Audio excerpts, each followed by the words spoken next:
올해보다 내년이 더 위험한 이유에 대해서 알아봐야 되는데, 오늘은 특별한 이론을 들고 왔어요.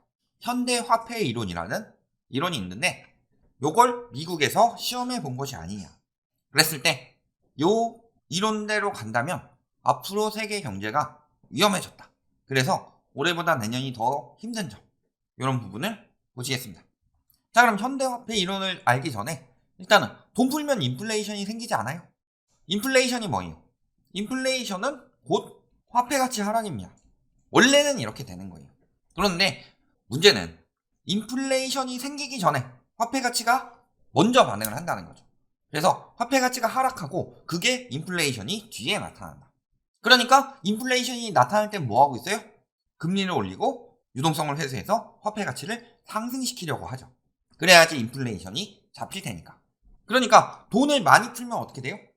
당연히 화폐 가치 하락이 이어지는 거고, 그 뒤에 인플레이션이 온다. 이렇게 보시면 되겠죠. 이제는 뭐 화폐를 뭐 중립적 존재로 간주하는 이런 것에서 벗어나야 된다. 이것이 뭐 현대화폐 이론, 뭐 상품화폐 이론이란 이야기도 있고, 현대화폐 이론이라고도 하는데, 돈 많이 풀면 인플레이션이 생기지 않냐. 이거에 대해서 어떻게 하느냐. 정부가 선제적으로 지출을 확대하고, 그럼 돈을 많이 풀죠? 많이 풀리는 만큼 이게 고용 증대, 경제 활성화, 이것이 일어날 수 있다. 그런데 인플레이션이 생긴다. 그러면은 거기서 많은 세금을 환수할 수 있으니까 인플레이션 가능성을 차단할 수 있다. 즉 뜻하는 게 뭐예요? 일단 돈을 많이 풀자. 그러면은 경제가 살아나죠? 그래서 고용이 늘어나고, 고용이 늘어나면 세수로 환수해서 더 많은 세금을 거둘 수 있어서 인플레이션은 생기지 않고 경제가 활성화될 수 있다는 이런 이론이죠. 그런데 이런 이론 자체가 조금은 뭐랄까? 이론적이죠. 예를 들어서요, 저는 절대 공산주의 옹호론자가 아닙니다. 그런데 공산주의 자체가 옛날에 지식인들이 많이 빠져든 이유가 이론은 굉장히 좋아요. 마르크스가 이론을 막 이렇게 해가지고 이렇게 다 평등하게 살 수 있고, 그런 이론을 딱 내놓고서 그럼 어떻게? 그건 난 몰라. 어떻게든 되겠지. 그런데 거기서 강조한 게 인간의 욕심이죠. 인간의 욕심이, 나는 열심히 일하는데 옆에 사람들은 나랑 똑같이 받아가는데 그냥 대충 와가지고 핸드폰 게임이나 하다가, 그러면 되게 열받죠. 그러니까 공산주의가 안 되는 거죠. 그러니까 이론뿐인 거고. 그러니까 거기서 받아들일 점을 받아들여서, 예를 들어 복지가 너무 안 돼요? 그렇다고 일 잘하는 사람들이 너무 다 가져가 버린다. 그러면은 도태되는 사람들이 많이 생기죠. 그래서 나타난 게 수정자본주의다. 그래서 공산주의는 너무 그쪽으로 갔다. 거기다가 다 똑같이 나누자고 해놓고서 북한 같은 데 보면 윗대가리들이 다 처먹잖아요. 공산당 이런 놈들. 그 다음에 중국도 마찬가지고. 그게 이론으로는 다 평등하게 하는데 평등해 너네는. 하지만 나는 위에 올라갈 거야. 이런 여러 가지 문제들이 생겨서 문제가 된 건데, 이론상으로는 되게 좋죠. 그런 것처럼 예전에 뭐 우리나라가 독립할 때쯤에 당시 이제 고등학교 때 막 소설 같은 거 읽어보면은 대학 다니던 삼촌이 그 공산주의 사상을 가지고 있는 그런 내용들이 되게 많았어요. 이론적으로는 되게 좋게 들리니까. 그런데 이론만 가지고는 안 되죠, 사람이. 일이, 세상이. 그런 것처럼 현대화폐 이론도 이론적으로는 경제는 되게 잘 살리고, 그래서 정부가 지출을 늘리면 모든 게 해결이 된다. 그런데 그렇게 일어나지 않더라. 그런데 그게 바로 일어나느냐? 안 그러죠. 처음에 조금 괜찮게 돌아가는 것 같다. 그래서 보면은 미국에서 2008년 글로벌 금융위기에 이렇게 돈을 풀고, 유럽이 안 좋네? 또 풀고, 여기저기 다 안 좋네? 일본도 돈 오지게 푸네? 그러면 또 풀자. 그래서 이렇게 엄청나게 풀었어요. 그런데 이때는 뭐 워낙 경제 위기가 왔으니까 디플레이션인데, 인플레이션이 심각하지 않죠. 많이 올라야 4% 잠깐 나왔다가 대부분 미국이 지금 꿈꾸는 2%대에서 안착이 되더라. 이렇게 특별한 경우를 제외하고는 돈 많이 풀어도 괜찮은가 보다. 저 현대화폐 이론이 괜찮은가 봐. 일본도 봤더니 일본이 2012년 12월 아베노믹스를 시행하죠. 그래서 지금 보시면은 여기도 안 돼요. 그런데 여기까지 올라가죠. 이러면서 정부 부채 막 300%막 올라가고, 그러면서 돈을 엄청나게 풀었어요. 그러니까 아베노믹스 시행했을 때 초창기에는 인플레이션이 막 생겼다가 시간 지나니까 괜찮네. 돈 풀어도 인플레이션이 생기지 않는구나. 이렇게 생각을 하고 이번에 코로나 때 한번 해본 느낌이 강하다. 돈을 한번 엄청나게 풀어보자. 그런데 결국엔 그게 될 리가 없죠. 그래서 2021년 초에 1%대였던 인플레이션이 2022년도에는 최소 7% 이상이 나오고 있고, 선진국의 60%가 물가 상승률이 5%가 넘죠. 그런데 이게 물가 상승률이 낮은 나라라고 해서 물가가 안 높은 게 아니에요. 우리나라 같은 경우 우리나라 물가 안 높죠. 마지막에 5.7% 나왔는데 미국은 7.7%인데 우리나라 5.7%밖에 안 나온다. 그런데요. 그거는 표본에 따른 비중이 달라서 그런 거예요. 우리나라 같은 경우는 거주비, 그 다음에 뭐 생필품비 이런 부분의 비중이 좀 적다. 그러니까 실질적으로 그런 것들 다 고려해 보면 미국 못지않게 높은 인플레를 보이고 있는데 안 잡히고 있죠. 그래서 지금 세계적으로 인플레이션이 터졌다. 즉 실패. 현대화폐 이론 실패로 완전히 돌아갔죠. 그러니까 뭐 하고 있는 거예요? 급격하게 유동성을 빼고. 그래서 거의 2021년분은 그러니까 작년에 푼 유동성은 거의 다 빼고 있어요. 그리고 금리는 천천히 안 되겠네? 우와 하면서 쭉쭉 올린 거죠.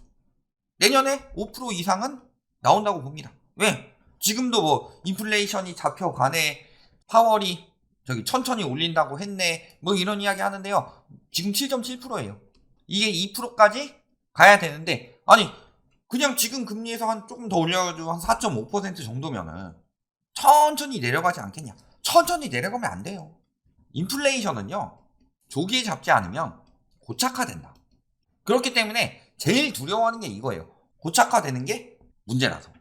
이거는 완전히 실패로 돌아갔죠. 그러면 어떻게 만회하겠어요? 양털깎기. 자, 양털깎기는 뭐라 그래요? 거대 금융 세력들이 암암리의 경제 상황을 조정하면서 일반 대중을 희생양으로 삼아 경제적 이득을 취한다는 일종의 음모론이다. 자, 음모론이라고 합시다. 이게 양털이 풍성하게 자랄 때까지 기다렸다가 깎아냄으로써 단번에 수익을 회수하듯 버블 만들어 놓고 버블이 꺼질 때 싹 털어가는 고도로 계산된 이윤 추구 행위다. 그러니까 양털 깎기는 뭐예요? 버블을 만들고 공포 분위기 조성하기 전에 팔아치우면서 공포 분위기 조성하죠. 그 다음에 뚝 떨어진 다음에 다시 매수. 그러면 쉽게 이야기를 해서요. 5억인데 12억까지 올라갔다고 해봅시다. 5억대 사놓고서 버블을 만들어요. 12억까지. 그 다음에 그때 막 이야기를 하죠. 지금 사지 않으면 평생 못 산다. 그래서 12억에 팔아치워요. 그 다음에 가격이 떨어져요. 인플레이션 상승분 고려하더라도 한 6억까지 봐야 되겠죠. 정상화 되려면. 그러면 이때 사면은 나는 5억 가지고 두 채를 마련할 수가 있는 거죠. 그래서 어떻게 되는 거예요? 이런 식으로 헐값에 매입해서 자산을 불려가는 게 양털깎기인데, 자, 음모론이라고 합니다. 음모론이더라도 왜 이런 이야기가 나오냐? 부자들은 빨리 움직이죠. 그리고 서민들은 늦게 움직여요. 보시면은 부자들은 언제 샀느냐? 2014년 7월 초이노믹스가 진행된 이후, 이때 부자 혹은 부동산에 빠삭한 투기꾼들, 요 사람들이 먼저 움직인다. 그 다음에 이제 따라오는 사람들이 있죠. 추격 매수하는 사람들이 있고, 이 사람들이 그나마 좀 빨리 움직이는 사람들. 그리고 제일 늦게 들어간 서민들이 언제부터 움직였어요? 2020년? 빠르면 19년부터 20년, 21년에. 지금 아니면 평생 못 산다. 그래서 영끌 한 거죠. 벼락거지 된다는 말에. 굳이 양털깎기를 저들이 조장하지 않았더라도 결국에는 양털깎기가 되는 거죠. 그래서 버블 때는 항상 자산이 양극화가 되고, 그렇게 양극화가 될 때 더 양극화가 될까봐 두려워서 들어가는 사람들이 그 양털깎기의 희생자가 되더라. 과거 양털깎기 사례들 보면 어때요? 남미 매체 위기, 요 부분은 폴 볼커가 연속 금리 인상 해가지고 멕시코 모라토리움 선언하고 이랬었죠. 데킬라 쇼크. 너무 옛날이니까 볼커 때 저랬었다. 금리 저렇게 올라가면은 양털깎기가 되더라. 그 다음에 요거는 우리가 모를 수가 없죠. IMF 사태. 94년부터 미국에서 금리를 올리기 시작하죠. 그래서 멕시코 맨날 희생양이죠. 미국 바로 밑에 있어서 아르헨티나, 그 다음에 이게 동남아로 거쳐서 우리나라까지, 동아시아까지 오고, 이게 러시아까지 퍼진 게 동아시아 금융위기죠. 그 다음에 닷컴모블 한번 터지고요. 글로벌 금융위기. 미국에서 글로벌 금융위기, 리먼 브라더스 은행 망하고 싶어서 양털깎기 했겠어요? 아니죠. 그렇지만 그때 움직이는 사람이 있다. 그리고 또 현재. 그러면 어떤 나라들이 위험하겠어요? 자, 아까 언뜻 들어봤지만 어때요? 멕시코, 아르헨티나, 그 다음에 94년 때 보면 동남아, 거기서 동아시아로 건너오죠. 태국이나 대만 통해가지고 우리나라까지. 그때 안 망한 나라 뭐가 있을까요? 어떤 나라들이 안 망하고 어떤 나라들이 망하냐? 선진국들은 대부분 버텨요. 경제 세력이 되기 때문에. 근데 신흥국들이 위험해지죠. 왜냐면은 선진국은요, 일단 어느 정도 경제 체력이 있고 내수 시장이 어느 정도 받쳐주고 그 다음에 화폐도 어느 정도 인정을 받았기 때문에. 그런데 신흥국들은 그렇지가 않죠. 그래서 한번 물가 상승이 왔을 때 선진국들은 막 7.7%, 8.1%, 뭐 9.1% 죽겠다. 그런데 아르헨티나는 지금 막 60% 이렇게 나오죠. 그런 것처럼 신흥국들이 정말 위험해진다. 그래서 금리를 빨리 올려야 되는데 그 선진국의 인플레이션이 온다면 신흥국 쪽에서는 잘못하면 하이퍼 인플레이션이 올 수도 있다는 거죠. 또 기축통화국은 화폐 방어가 잘 되죠. 비기축통화국은 화폐 방어가 잘 안 됩니다. 자, 그래서 미국 달러, 이게 강달러였죠. 그랬을 때 일본이나 중국이랑 우리나라를 비교해 봅시다. 우리나라는 선제적 금리 인상을 했죠. 중국 같은 경우는 경기 침체 때문에 인플레이션이 억제가 됐다. 그런데 얘네는 금리 인상 안 하죠. 그런데 중국이나 일본보다 못지않게 우리나라 화폐 가치가 떨어진 것을 보면은 비기축통화국이 위험해질 수 있다는 거죠. 우리나라가 망한다는 이야기 아니에요. 이런 시기에 경기 침체가 좀 세계적으로 번지고 그럴 때 비기축통화국인 우리나라는 타격이 그래도 어느 정도는 갈 것이다. 거기다가 금리는 언제 피크를 찍어요? 금리 인상은 당분간 진행이 될 텐데 적어도 내년 상반기까지는 진행이 되죠. 이게 최소예요. 적어도. 내년에 인플레이션이 잡혔다. 미국에서 원하는 한 2%대까지는 아니더라도 한 4% 정도까지는 잡혔다. 그렇더라도 내년까지는 인상이 되죠. 내년에 인하하진 않을 거예요. 잡히지 않는다. 그럼 더 길게. 억제될 때까지. 그럼 잘 생각해 봅시다. 올해보단 힘들겠죠. 자, 금리. 올해보다 내년이 높다. 올해 금리를 그렇게 많이 올렸는데요? 아니, 그 뜻이 아니죠. 올해는 4.5%죠. 기준금리가. 상승폭인데 12월에 빅스텝 할 가능성이 굉장히 높기 때문에. 그럼 내년에는요? 4.5%보다 높겠죠. 뭐 4.75 예상하는 게 뭐 5% 이런 이야기들 나오고 있는데 최소고 얘보다는 높은 기준금리가 나오겠죠. 금리 인상이 끝난 게 아니기 때문에. 적어도 5% 이상은 나오죠. 그러니까 금리는 올해보다 내년이 더 위험하다. 금리 인상 속도가 줄었다고 해서 올해보다 내년이 금리가 낮은 게 아니죠. 인플레이션은요. 올해보다 내년이 심합니다. 왜? 1,000원이었던 게 올해 2,000원이 됐어요. 내년에 인플레이션이 많이 잡혔어요. 그래서 이때는 인플레이션이 100%인데 물가 상승률이 100%인데 내년에는 많이 잡혀서 10%밖에 안 돼. 그래도 2,200원이죠.